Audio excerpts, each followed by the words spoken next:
everybody, and welcome to another week of Without Having Kicked a Ball. It's that time again where we delve into a football friendly and dissect the top four divisions. To help me tonight, we have Mr. TubeMix. Hello. Yes, hello everybody, how are you? Good to be here. It's good to see you. Yeah. Also with me tonight, we have Jordan. Hello, mate. How are we doing? I'm okay, thank you. So, getting it straight into it, we're going to start on Sunday down at the Amex Stadium. A very exciting game. Brighton victorious by 3-2.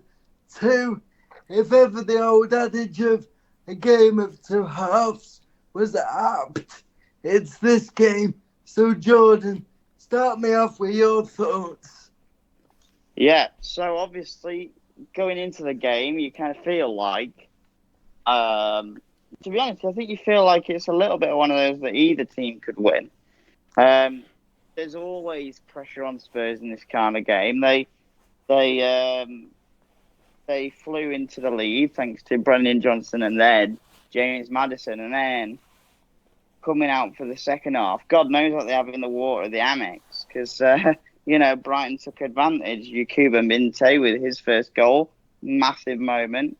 Jorginho Ruta with a great take for the second goal, and again, great work again to skip past players and then put the ball into the box for Welbeck.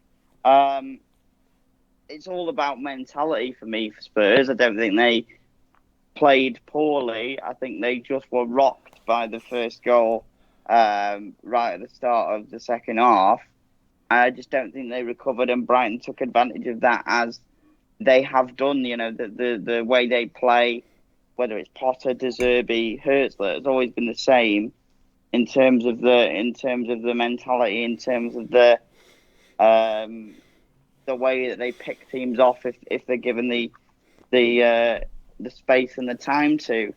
As I said, great take from Ruta. I think it's such unbelievable technique that's the point where Spurs are like, well, what can we do about that? And then I think again, it's fantastic play from him for the third goal in the build-up, where again you're a little bit like, what can we do there? I just think that, I think heads drop at Spurs. I don't know whether that's a player thing, a manager thing. I think it's such an interesting kind of conundrum of how do we stop Spurs from being so Spursy. But that's part of it, isn't it? That's part of the kind of joke of Tottenham. Yeah. Yeah, I think you've summed it up well there. And just touching on what you said, one thing I noticed was at the end of the game, Ange Postecoglou stood on his own with a show-shocked expression on his face. And for me, it was almost like he was in disbelief of how they've let that slip. So it'd be interesting to see what their mentality is like going forward, because they were building up a head of steam and that sort of halted them in the tracks. But well, anything more to add? Well, obviously, Spurs scored the first goal, and then you think, well, yeah, Spurs are on a roll, with their form, and then the second goal's in, and then you think, right, well, yeah, this will be game done. This will be all Spurs, but no, they just completely collapsed, and allowed Brighton to come back into the game. And credit to Brighton for showing resilience and fight. And yeah, Hurtsler is continuing the same good work that Potter and De Zerbi did. They sound like a double act, but they did. With credit to Brighton, and Ange just was absolutely speechless And Yeah. yeah, I'm sure there would have been a few words in that dressing room. But yeah, credit to Brighton. We'll see after the international break whether Tottenham can pick themselves up and start again. Yes, we will. We will. Thank you for that. Now, moving on to Saturday's action, we start off with Brentford v Wolves, an 8-goal thriller. Brentford victorious by 5 goals to 3. Jordan, give me your thoughts. Yeah, I mean it's staggering, isn't it? It's staggering the amount of kind of 1 minute goals and 22 seconds the other week against City in the game that we kind of covered but didn't really talk about. Yeah. Didn't really talk about Brentford. This time it wasn't quite 1 minute. It was 116 seconds, and it was a goal from Nathan Collins. Ex-Wolves employee. Yeah, that to be honest, that is worth mentioning as well, of course. And he had a really good game, and also did all the post match stuff. The thing about Brentford is they are so like when chances come to them in situations where, like, let's say for instance the Pinnock goal that makes it 4-2. We'll talk about the scorers in a minute, but completely free header, and they're just so calm and composed. Takes his time, great leap, bang into the corner for the goal for 4-2 at the time.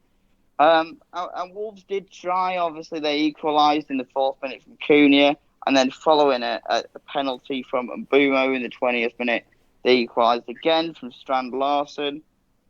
But I just think that's kind of the character of the Brentford team, especially against these weaker teams. I think that this is the moment where they get those opportunities to shine, and boy, did they take it.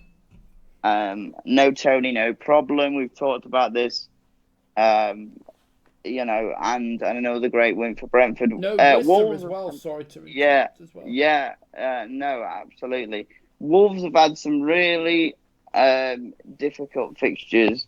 It's worth mentioning, and for me, Gary O'Neill, great manager, and has done really well in the jobs he's had. They've had so many defensive injuries. They haven't got the level of investment they wanted.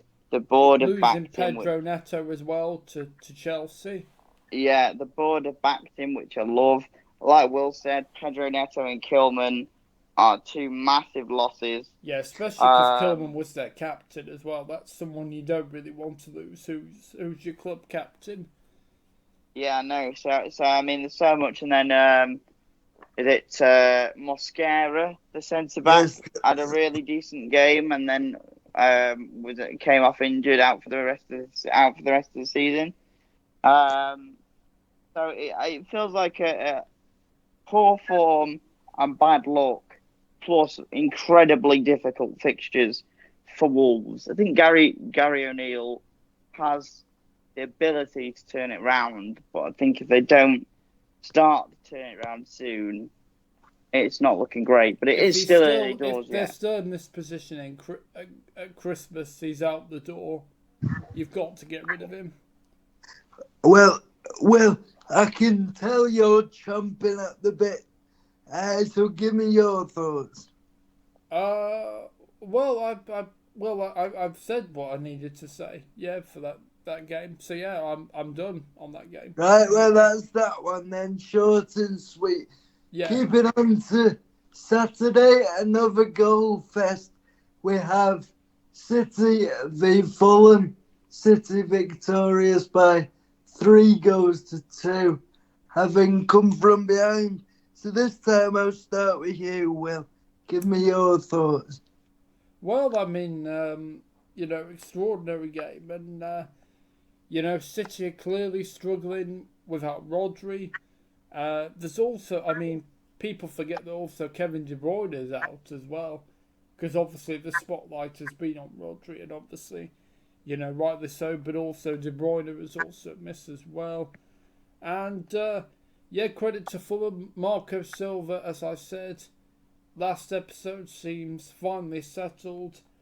You know, because he didn't do too well at Everton, didn't do too well at Watford, but he seems to find a club that suits him, and the way it's run seems to suit him, and yeah, the credit to Fulham for putting in a good performance and not letting their heads drop and giving it a real go.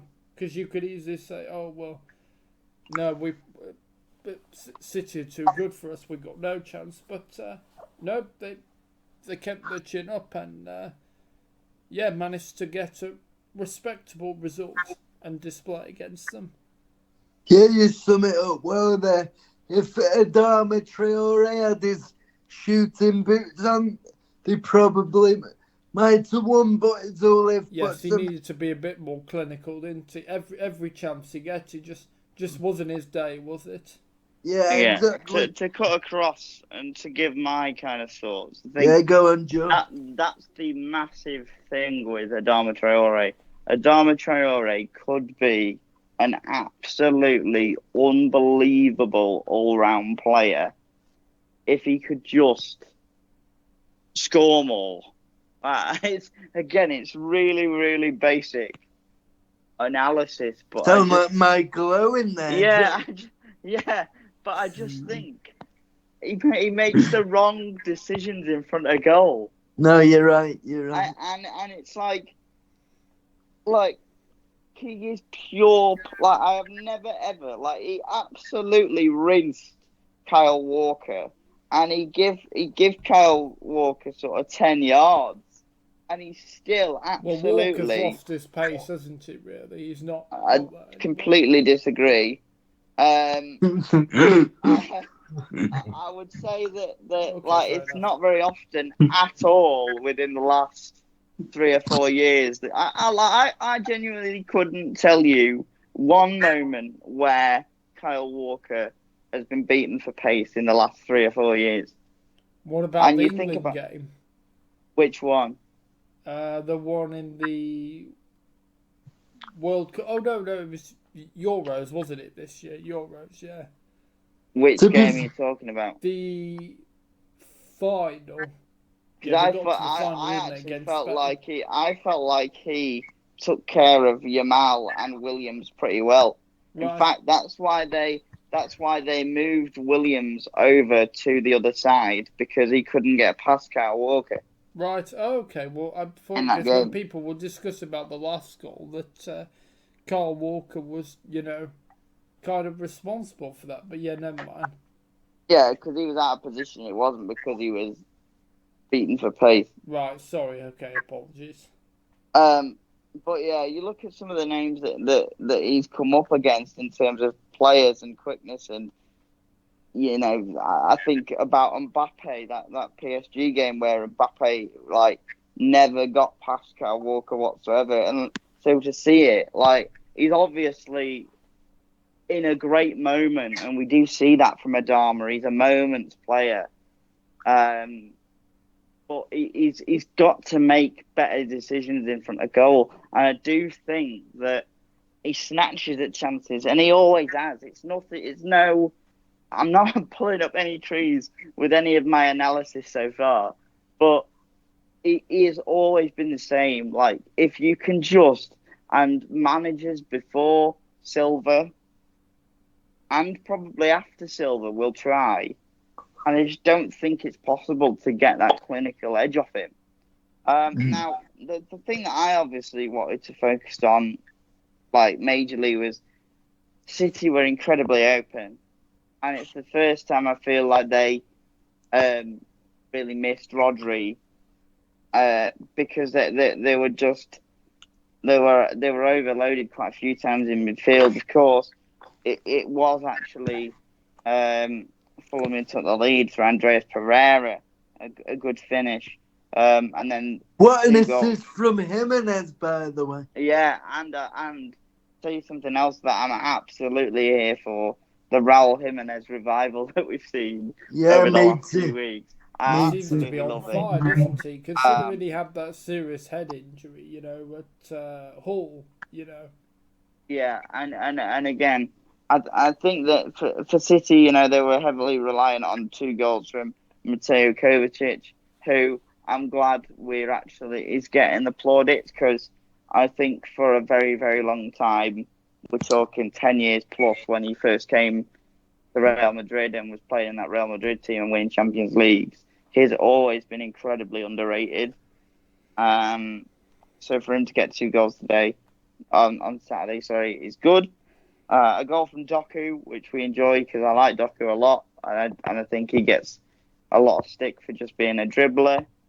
Um, and then a goal from Roddy Muniz. But yeah, we like I said, incredibly open game, and Fulham could probably be a little bit aggrieved, but then I don't know whether they might look at it and say, well, our best chances of the match fell to Adama, although that's quite harsh.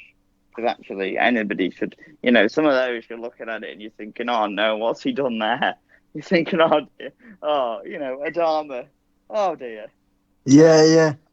But yeah, Well, another win for City, and it's the different kind of things. We talked so much about City and the different ways that they can win, which was actually the thing that we mentioned in the City and Brentford game, about the different ways to win. This was completely different.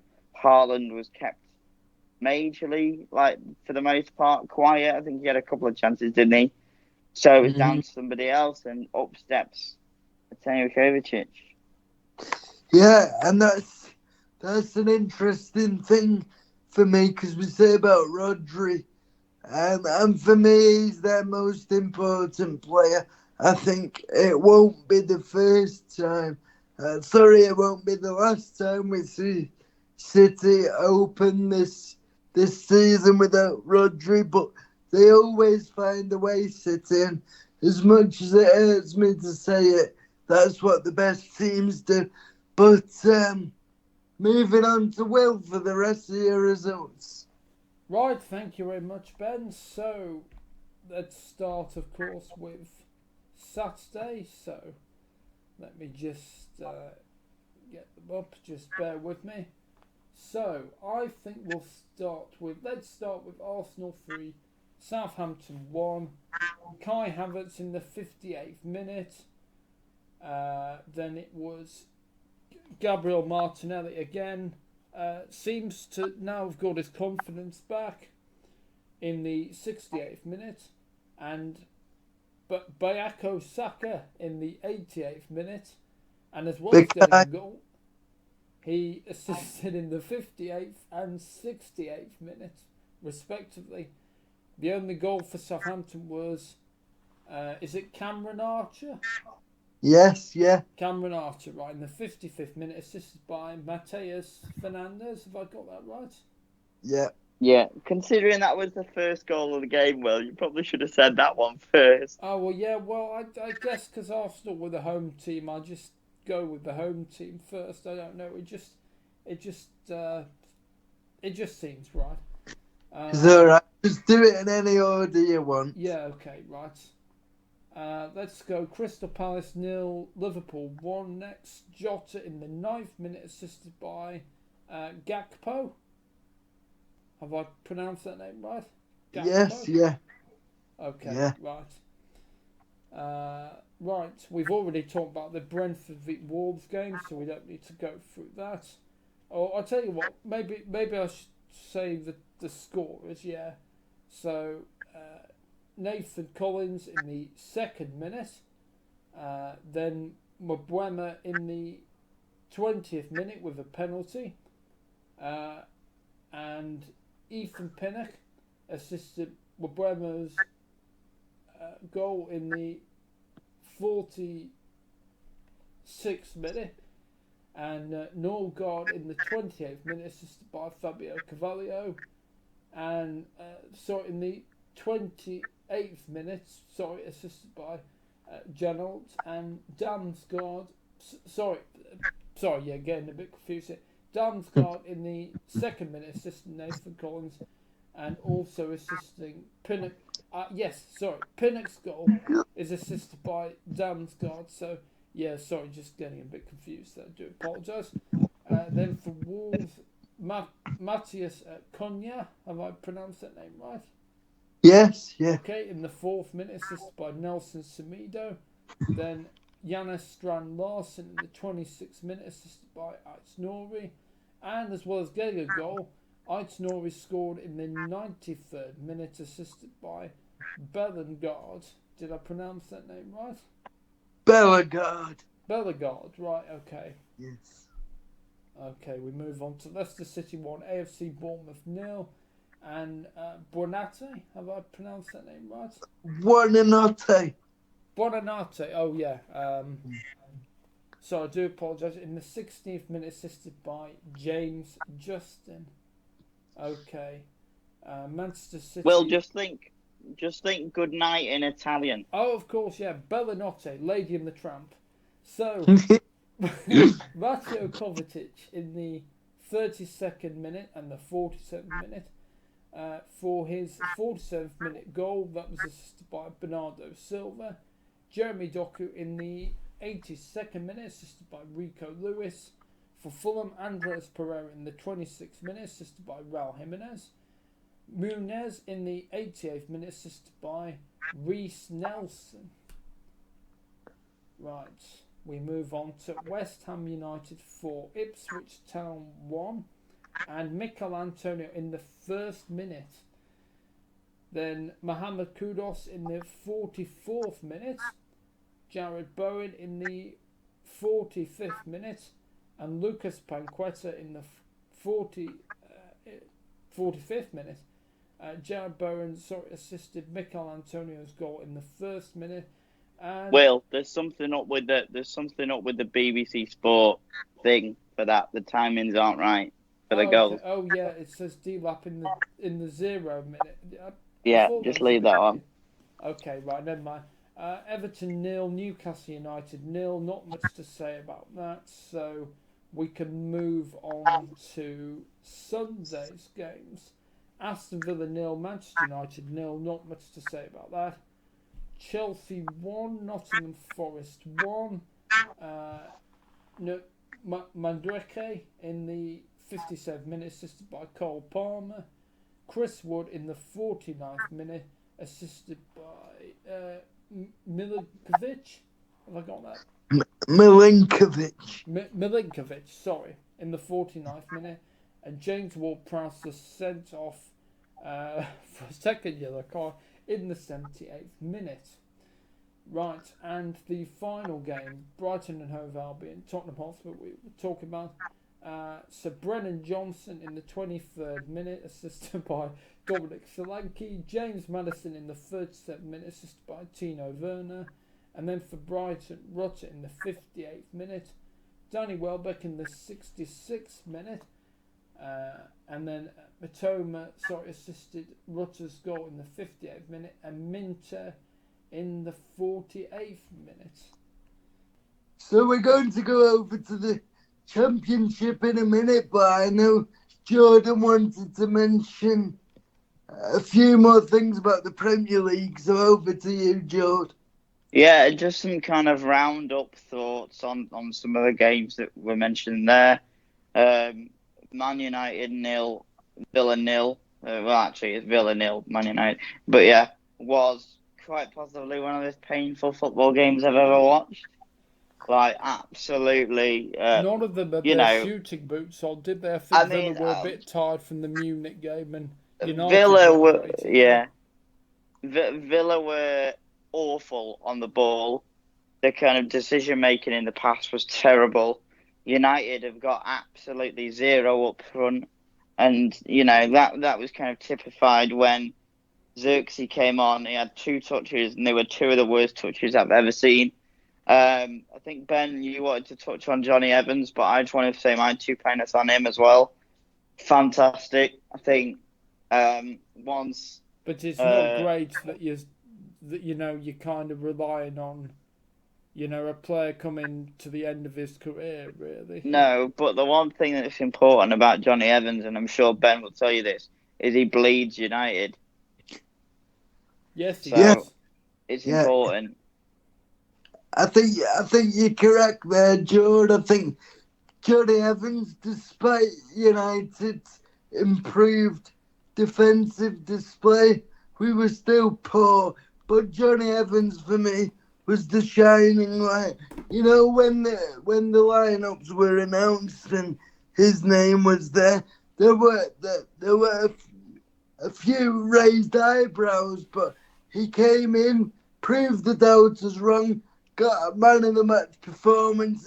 He was brilliant, and as you said there, Joe, he bleeds United, and that was proven in his interview after the game where he said it's a privilege to play for the club, even though we are where we're at now. He still said that, and for me, I think he's not just Sunday. When called upon, he's done a fantastic job. So yeah. Yeah, I mean, it's funny when you talk about Johnny Evans, and this is probably the last thing I'll say about this because I'm aware that it was only supposed to be a couple of minutes of thoughts. But I genuinely don't think I've seen Johnny Evans had a bad game since he's come back to United. Maybe one or two, but for the most part, he's been unbelievably solid for United, and like it's noticeable when the likes of De Ligt and Mazraoui, who I think have been very poor last couple of weeks. Even Dallo, who I really like that's somebody that really knows what it's like to play for United. Even Bruno Fernandes, he makes all the, I'm the captain, blah blah blah, my responsibility. I'm in a bad moment, but that's who your captain should be, by the way. Absolutely, Johnny Evans. So Johnny Evans, is a good leader, and obviously he was there, when Ferguson and they had all the success, so he's been there and done that. Yeah, exactly.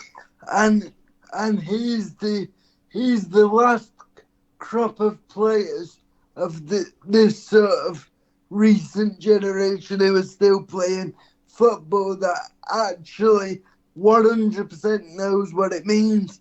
So credit to him. Yeah. Credit. Yeah, and a final point.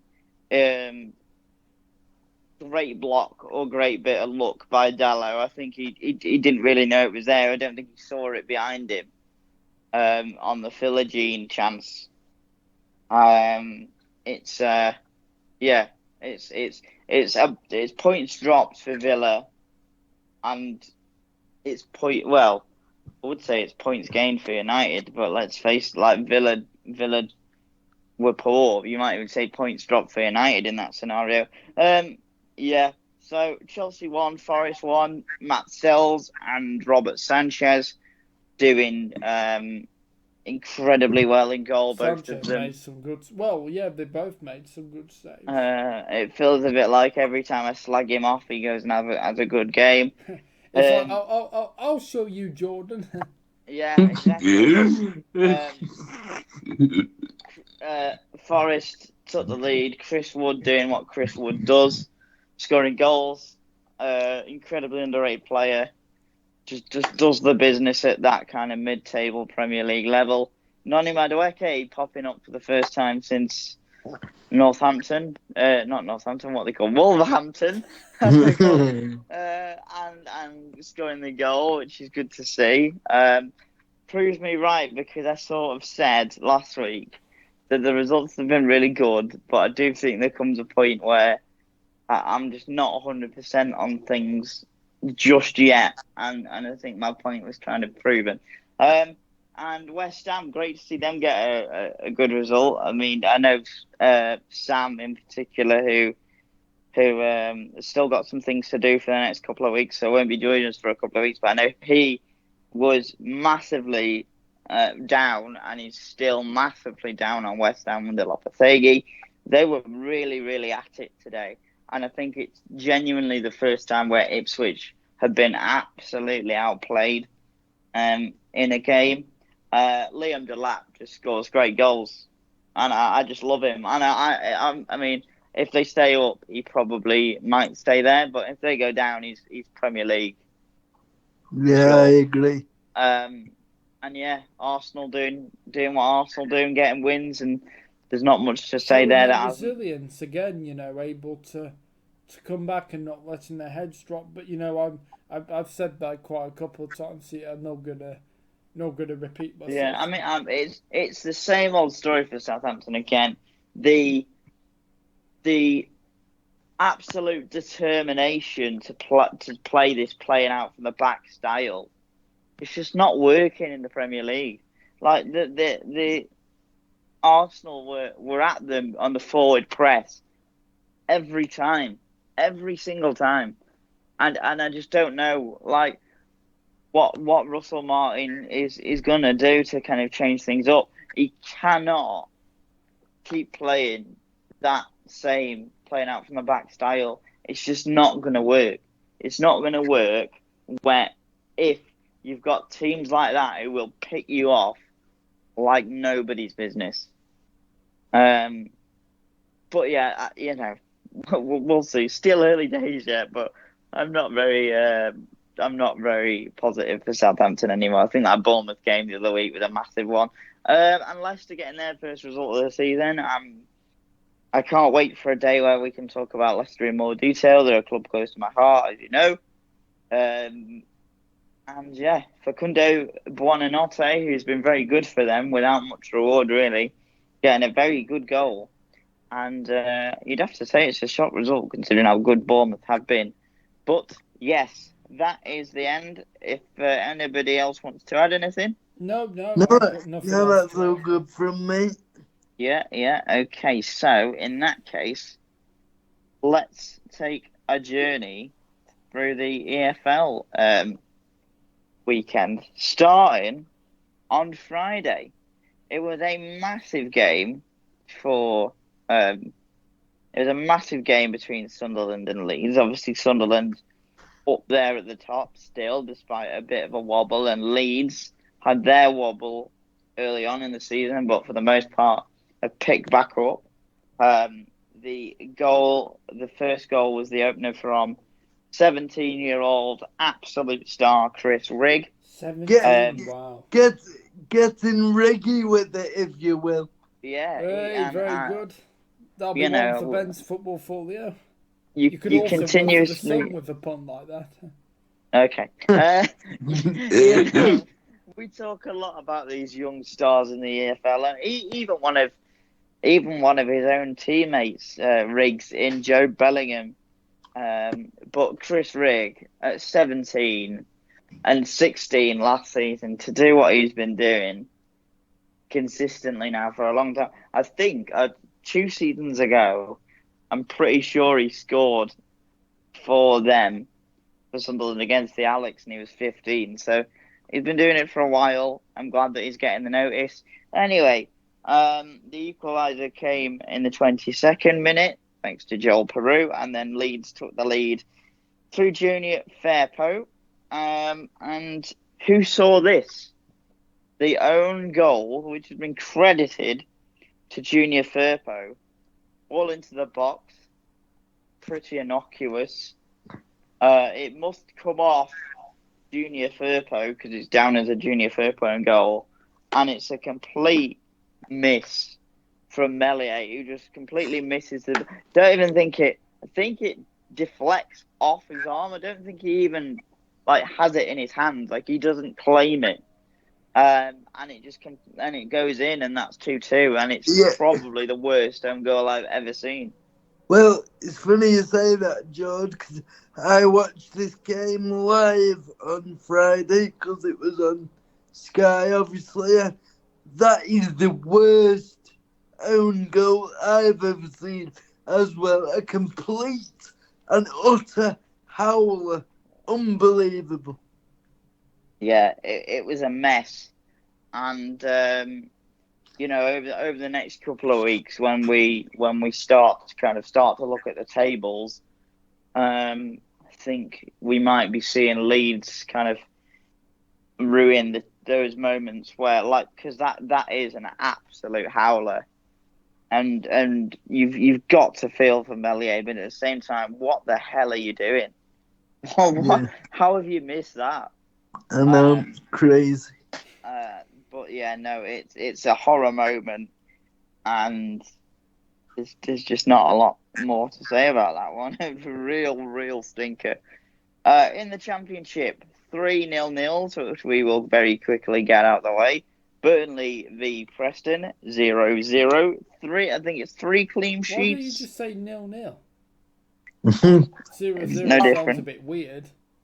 It's no different. Okay. 0-0. Another clean sheet for James Trafford, who is unbelievable at this level. 0-0 Swansea and Stoke. Young Not Trafford. much to say. Yeah, young Trafford. Okay. A very, very solid point for Millwall away at West Brom 0-0. And they're having a little bit of a wobble for the first time this season, West Brom, but we'll see what happens there, I suppose. Carlos Corberan's still there. Yes, he is. Yeah, doing a very good job. Yeah. Despite the wobble. The only other draw in the Championship was a 1-1 draw between the newly promoted teams, Portsmouth and Oxford.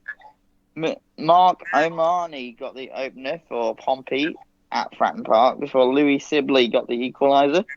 There was a missed penalty. There was a missed penalty in this one.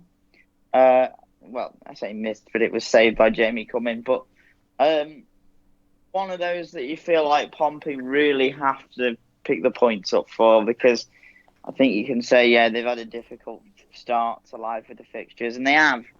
But starts to kind of wear thin when I think they got 4 points.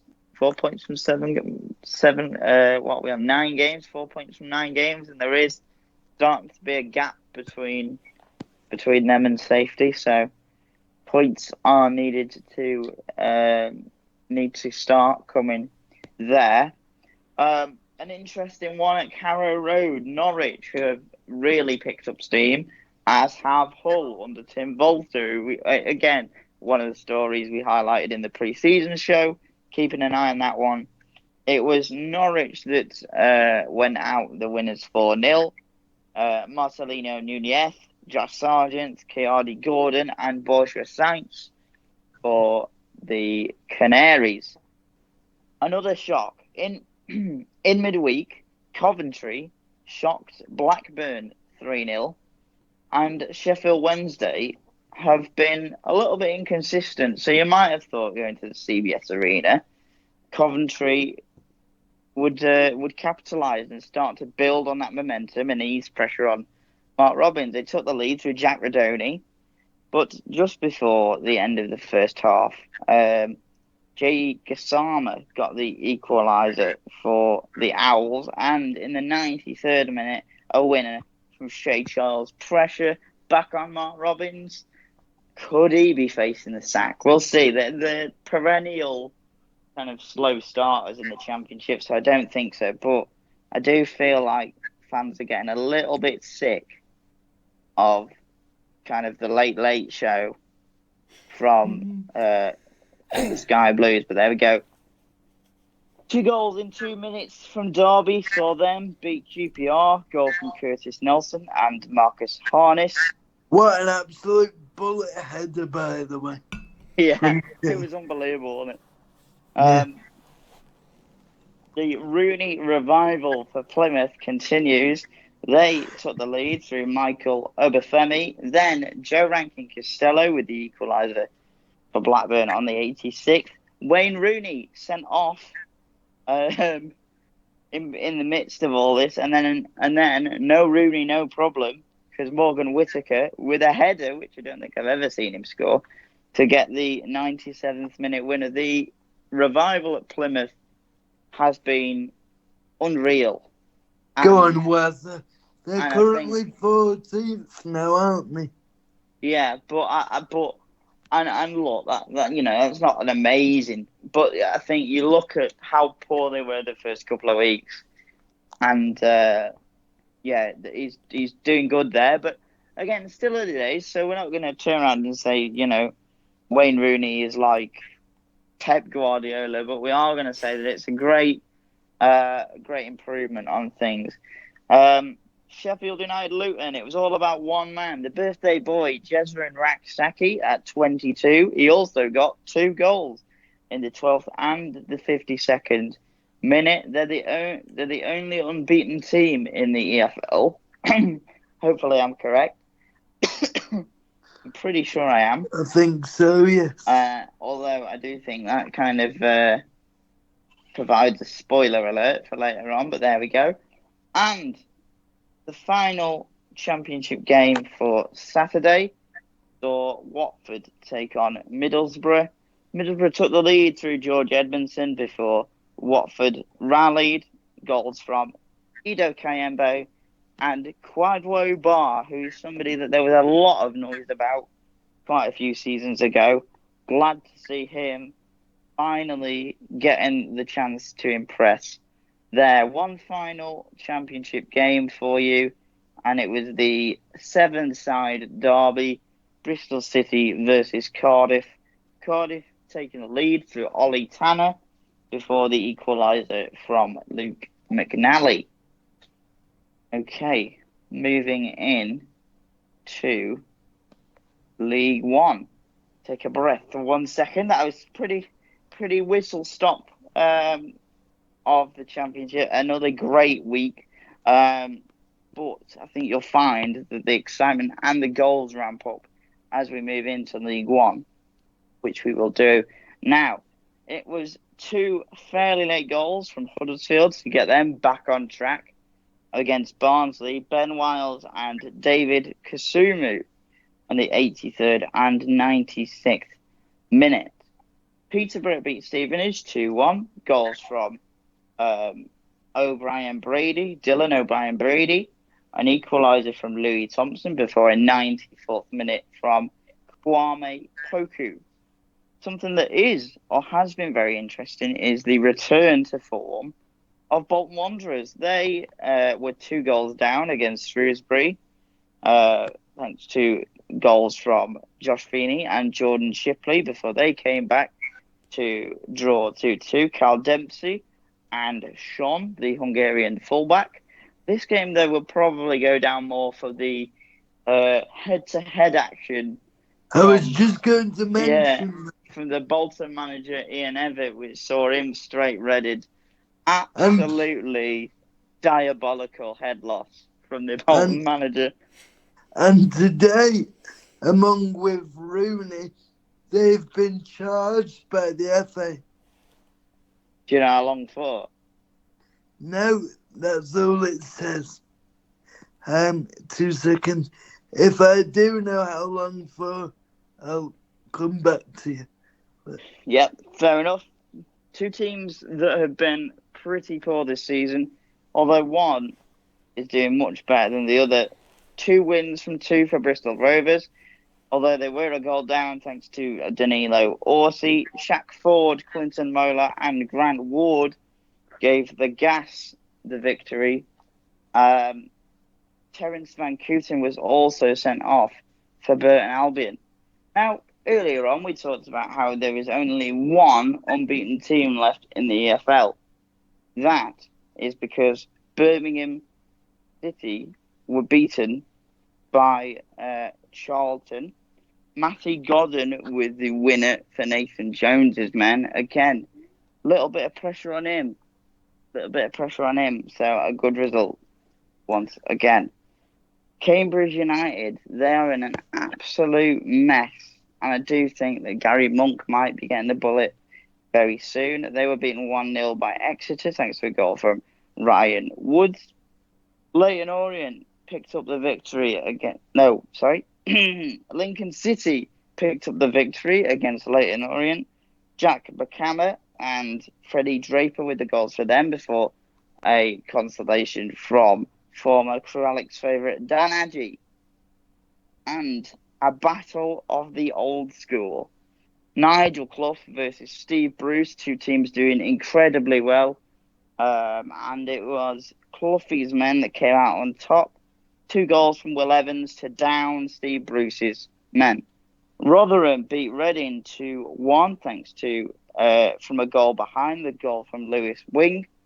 Sam Nombe and Hakeem Adofin with the goals before Kevin Iabachman was sent off for Reading. It was Stockport 0, Wigan 0. Getting there now.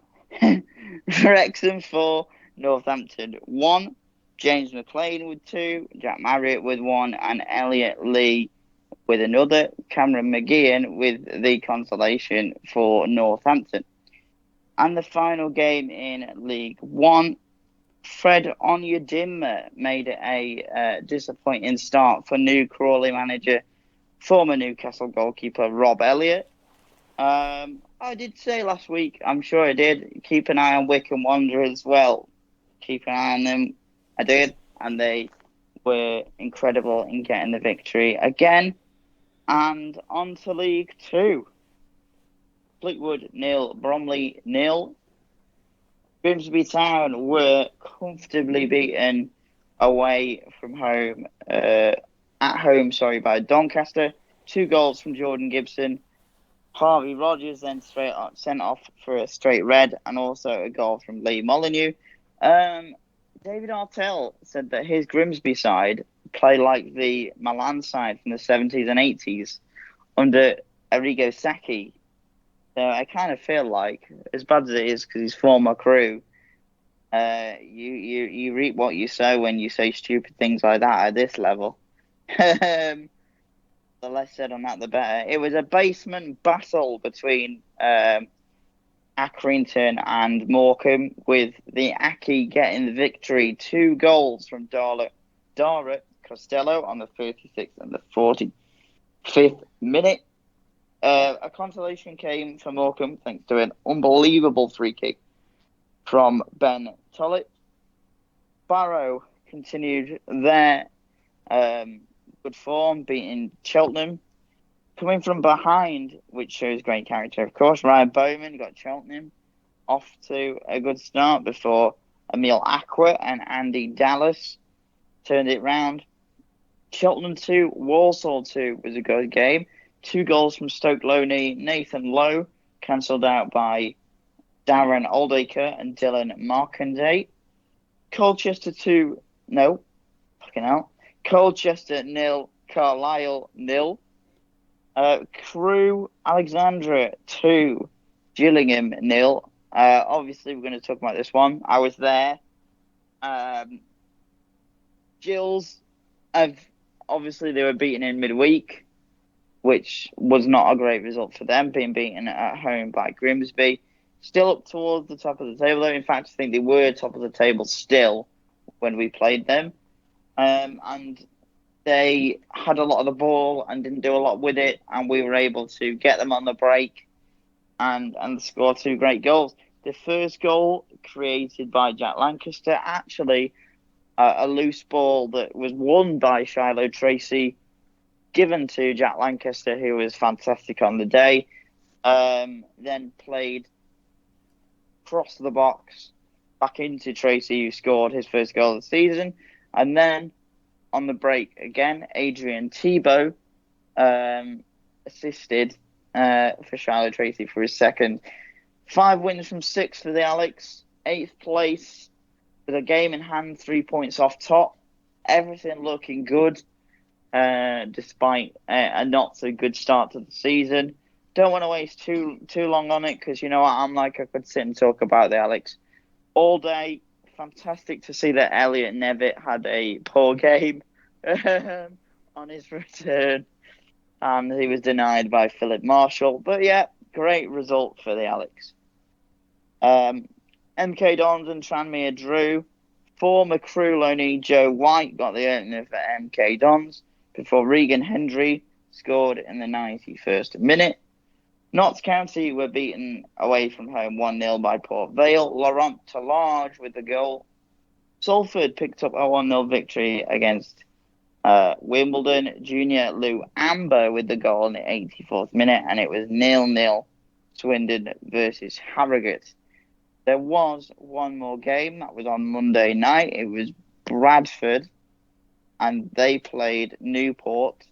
It was a 3-1 win for a very inconsistent Bradford side. Andy Cook, Jamie Walker, and Bobby Poynton with the goals. For the Bantams, Kyle Hudlin, the tallest professional player in England at 6'9". I think it might. I don't know whether it's outfield or altogether. He got the goal for Newport. And that brings us to the end of the EFL action. So, thank you so much for watching today's episode. If you have enjoyed, don't forget to leave a like, comment, share, and subscribe if you have enjoyed. My thanks go to the man whose channel this is on, Mr. TubeMix. Thank you, mate. Yes, thank you. No, it's Yeah, yep. got there in the end, didn't we? We did, yeah. Big great. Yeah, see you next time. Yeah, and also the man who so masterfully introduced us and steered us through the first part of the show, Mr. Ben Carney. So, with the thanks of both of us, the three of us, should I say, make sure you join us next week when we dive into all the most important talking points, controversies, discussion, all the sorts of things when we come back next week, and it'll be all without having kicked a ball. Thank you very much.